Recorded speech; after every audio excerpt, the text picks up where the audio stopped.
Are you ready to have your website get found by the right people? Are you looking to rank at the top of Google so you get more traffic to your website? Are you ready to learn how to use SEO and content marketing to grow your organic traffic? If so, you are in the right place, my friend. Welcome to the Simple SEO Content Podcast, where I show you how to combine the power of SEO, search engine optimization, and content marketing to build your like, know, and trust factor with your audience, which allows you to get found by the right people and turn those visitors into buyers. No more frustration or confusion, and no more time wasted wondering if you're doing your SEO right.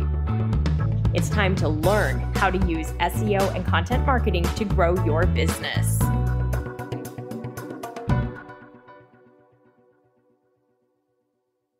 Hi, my friends. Welcome back to the Simple SEO Content Podcast. This is one of our Tuesday episodes where we talk all about marketing and entrepreneurship and how we grow our business in general with different marketing channels, not just SEO and content. As you know, I love search engine optimization and content marketing, but they're not everything that we can or should be doing to grow our business. And today, we're talking about email marketing because email is a super powerful marketing channel.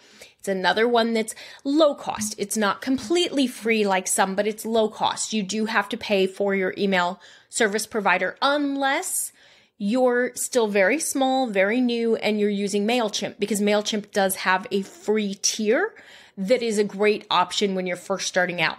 Today, we're going to talk about email opt-ins. How do we get people on our email list? Because that's one of the most common questions that I get when I start talking to people about email marketing is, how do I actually get people to want to sign up for my emails? So real quick, just saying sign up for my email list is not going to work. Most people don't want to just get on your email list because they don't know what you're going to send them. They don't know if there's any benefit to them. They don't know why they would want to sign up for it. So we have to give them something that is of value to them. So for many, many years, I worked with e-commerce and our opt-ins were always a coupon.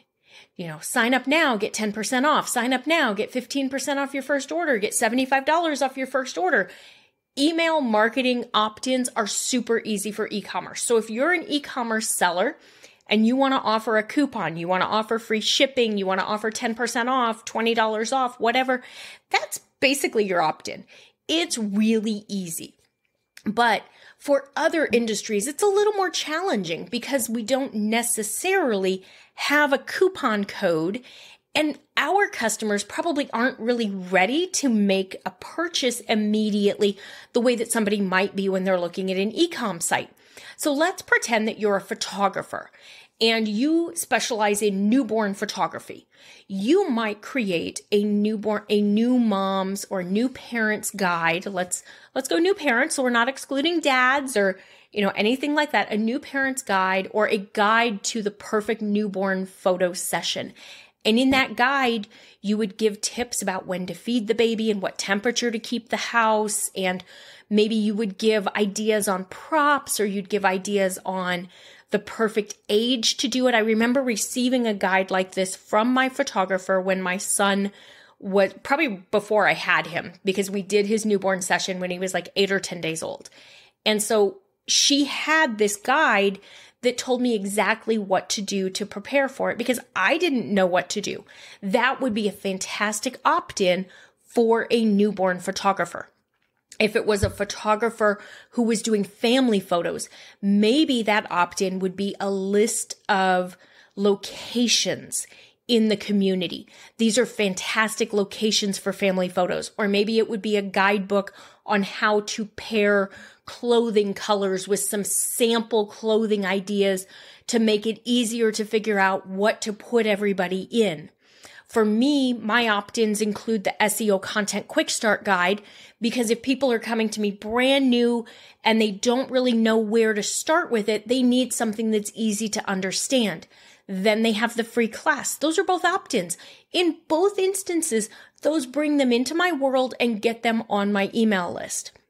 If you were a personal trainer, you might have an opt-in that included a free workout lesson or a guide to setting up your home gym or a guide to the best home workout equipment for 2023 or 2024.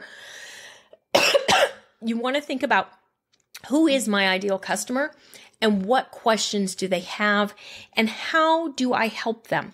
You also want to make sure that your opt-in is tied to your core business priorities. So for me, I sell Simple SEO content. It is a paid SEO content course. I'm also selling Simple Marketing that is a paid marketing course. My opt-ins need to tie to those products because those are the ways that I make money in my business. If I had an opt-in that included a paid ads resource guide, it wouldn't probably do me much good because I don't have a class on how to do paid ads. I talk a little bit about paid ads in Simple Marketing just because they're one of the channels that you can use to market your business, but I don't go in depth teaching how to set up Facebook ads or how to set up Google ads or anything like that. So building an audience full of people who want to learn all about Google ads or Facebook ads is not going to be beneficial to my business. And I'm not going to be able to serve them in a manner that's going to be beneficial to them either. So that's what you really want to think about. You want to think about your ideal customer and what questions do they have? What can you help them with? Where can you help them get a quick win? Something that they can take no more than 20 or 30 minutes to look at. They can get a quick win. They can get an idea. You can get them set on their way. And then you can nurture them. So when they sign up, they opt in, they say, I want this item. And it's usually a PDF guide, a checklist, maybe it's a free training class. It's usually something that's just a couple of pages or a quick video, something that's just going to bring them into your world, that's going to help them, that's going to start to introduce them to the concepts at hand, and then they can go from there. You want to then set that up in an email service provider. So there is some tech involved with this. You're going to need to choose your email service provider like we talked about in last week's episode where we just talked about the benefits of having an email list. So you can choose Constant Contact, you can choose Flowdesk, Kajabi does email, you can do ActiveCampaign, that's the one I use. MailChimp has a free tier when you're just starting out, ConvertKit, you name it. You do you choose yours. I'm not going to tell you which one to use. I've used a bunch of them over the years. They all have their pluses and minuses. I like ActiveCampaign for my business because I want to segment, I want to target. I'm a data nerd. It's probably too much for someone who's just starting out or someone who's not doing all the segmenting and the targeting and all the different things. And that's okay. You know, there are ones that you can use if you have 5 people on your list or 100 people. There are ones you want to use if you have 50,000 people on your list. Your needs today may change in the future. So don't worry about getting the email service provider that's going to work for you when you hit X magic amount. Get the one that works for you today because you can always export your list and transfer to a new service provider in the future if you need something else. It's also a good way to help control your costs. Choose the tools that will help you get the job done today versus choosing the tools that you don't need until some point 4 or 5 years down the road. Save the money now and just buy what you need for today. So choose your email service provider. Determine what you're going to use for your opt-in. Create your opt-in. If you're not super visually graphic design oriented, all of that, hire someone to do it for you so that it looks professional. If you have Canva, you can generally find templates and stuff on there. I've gone to just working with a couple designers on Fiverr to do all of my social graphics and to do my opt-ins and things like that because they're better at it than I am. And that frees me up to focus in my zone of genius doing other work that's going to have a bigger return for my business. So you may want to write the content for it and then have someone actually design it for you. Have a professional do it so it looks great. Then you're going to want to set it up within your email service provider so that when they join a list, they get that email. And you want to make sure that they get a link that they can download right away. Then you're going to want to set a nurture sequence. So you don't want to just send them that email one time and never email them again. So there are specific emails that we can send in a nurture sequence when someone first comes in, because we know they're having an issue. They've got a problem. They've got a question. That's why they signed up. So we want to talk about this option that we have for them, this item that they requested. And then we want to maybe talk about their business or maybe their challenges. And then maybe we want to send an email that shows that we can help them. We have this product or service that can help them. And then we also want to send our weekly email. Once they've gone through their new welcome nurture sequence and they've gotten our nurture emails, then we want to put them into our weekly email list so that they continue to get information from us on a consistent basis, because that's how we're really going to build our like and our trust factors. They're going to come back. If we make our emails helpful and beneficial and full of insights and information that they look forward to reading, they're going to be more likely to remember us when they're ready to make a purchase. Now, you can promote. If you're on my email list, you know that you get promotions from me periodically. I do free trainings, and so I'll tell you about those free trainings. And you always know the free trainings, there is no obligation. Come, learn as much as you can. If you're ready to join me in class, then join me in class. I would love to have you in there. But if it's not the right time for you, that's okay. Still come take the free training and learn what you can and then implement from there. And if you need to make more money to be able to pay for the paid class, implement what you learn in the free class, save the money that you earn from what you've learned, and then take the paid class. If you're ready, take the paid class. I have some students who come into my world and sign up and take the paid class within 2 days. I have others who spend 6 to 8 months with me learning as much as they can for free and soaking it up and then joining the paid class.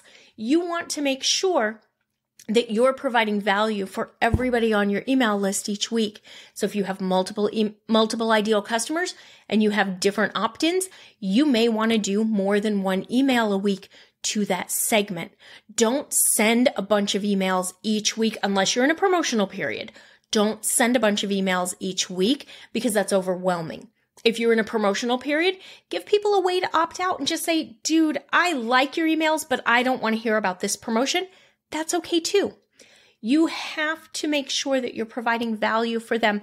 You want to keep your promotional emails limited, like less than 20% of the time. It is okay to sell. You have to sell. The only way your business is going to make money is if you sell. So when you see my emails and I send you through, usually once a year, I'll send you through the full sales portion for the course, whether you've signed up or not. And I still don't necessarily feel like I like doing that, but I also know you have to sell. So I'll invite you to the free courses. I'll tell you about the free trainings. I hope you sign up for them. And every once in a while, you might actually get the sales emails. And I know people say I should do it more often than I do, but I don't like doing it a lot. I don't like to be high pressure or sleazy sales. I don't believe in any of that. I'm more about come to me and I'll help you. And that's what I want for you to do as well, because it builds a better relationship with your ideal customer. So what I want you to do, if you're not yet consistently creating emails, you have a list and you have not nurtured them, or you don't yet have an opt-in, I want you to create one of your goals for Q1 of 2024 to get your email list in gear. So if you need an opt-in, your goal is to create an opt-in and get your email service provider identified and set up and get that going and start offering it to people.